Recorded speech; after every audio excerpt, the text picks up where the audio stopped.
महाभारत युद्ध के 10वें दिन एक ऐसा दृश्य सामने आया जिसे सुनकर आपके रोंगटे खड़े हो जाएंगे। भीम अकेले खड़े थे और सामने से पूरे 10 महारथी एक साथ उन पर टूट पड़े। उन योद्धाओं के नाम थे भगदत्त, कृपाचार्य, शल्य, कृतवर्मा, अवंती देश का राजकुमार, सिंधुराज जयद्रथ, चित्रसेन, विकर्ण और दुर्मर्शन। जैसे ही युद्ध शुरू हुआ, शल्य ने 9 बाणों से भीम को छलनी कर दिया।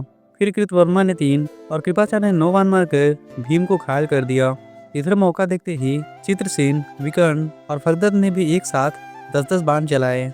फिर जयद्रथ ने 3 और दुर्मर्शन ने 20 बाण मारकर भीम को घायल कर दिया। भीमसेन का शरीर तीरों से ढक चुका था, लेकिन भीम तो वायु के पुत्र हैं। उन्होंने अत्यंत क्रोधित होकर अग्नि का रूप धारण कर लिया। उन्होंने तुरंत ही शल्य को 7, कृतवर्मा को 8 और कृपाचार्य के धनुष को काटते हुए उन्हें 7 बाणों से बीन डाला। फिर उन्होंने बिंद अनुविंद को 3, दुर्मर्शन को 20, चित्रसेन को 5, विकर्ण को 10 और जयद्रथ को 5 बाण मारकर पीछे धकेल दिया। इधर कृपाचार्य ने नया धनुष उठाया और भीम पर फिर से प्रहार किया। भीम ने क्रोध में आकर उन पर अनेक बाण बरसाए। अगले ही पल भीम ने 3 बाणों से जयद्रथ के घोड़े और सारथी को यमलोक पहुंचा दिया। रथ नष्ट हो जाने पर जयद्रथ रथ से नीचे कूद पड़ा और भीम पर तीखे बाणों से प्रहार किया, लेकिन भीम ने 2 बाणों से उसके धनुष को काट दिया। धनुष कटते ही जयद्रथ चित्रसेन के रथ पर जा बैठा, लेकिन भीम के पराक्रम का अभी तो आरंभ था। भीम ने देखते ही देखते जयद्रथ को रथहीन कर दिया।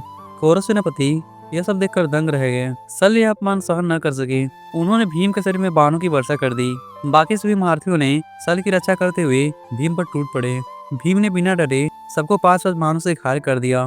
फिर शल्य की भुजाओं और छाती पर तीरों की वर्षा कर दी। इसके बाद जब सभी महारथियों ने एक साथ मिलकर भीम के मर्म स्थानों पर प्रहार किए, लेकिन भीम ने बिना घबराए भीषण क्रोध में भरकर शल्य को 3, कृपाचार्य को 9 और भगदत्त को सैकड़ों बाणों से घायल कर दिया और कृतवर्मा के धनुष को भी काट दिया।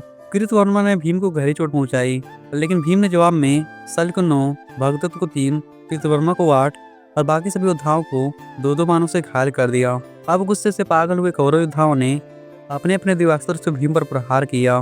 भगदत्त ने शक्ति, जयद्रथ ने तोमर और कृपाचार्य ने सख्त अग्नि चलाई और शल्य ने भयंकर बाण चलाया और बाकी सभी योद्धाओं ने भीम पर 5-5 बाणों से प्रहार किया। उस समय भीम ने ऐसा पराक्रम दिखाया जिसे सुनकर आपके रोंगटे खड़े हो जाएंगे। उस समय भीम ने जयद्रथ के तोमर के 2 टुकड़े कर दिए और भगदत्त के शत्रु को नष्ट कर दिया और 9 बाण मारकर कृपाचार्य के शतघ्नि को भी समाप्त कर दिया। भीम ने अपने सामर्थ्य का परिचय देते हुए सभी योद्धाओं के अस्त्रों को काटकर उन्हें 3 बाणों से घायल कर दिया। इसी समय अर्जुन वहां पहुंचे और अर्जुन जहाँ आते हैं वहां युद्ध की दिशा बदल जाती है। उन्होंने आते ही सभी कौरव योद्धाओं को अपने बाणों से घायल कर दिया जो भीम के साथ युद्ध कर रहे थे। अब आगे क्या हुआ यह जानने के लिए हमारे चैनल को सब्सक्राइब करें। जय श्री कृष्ण।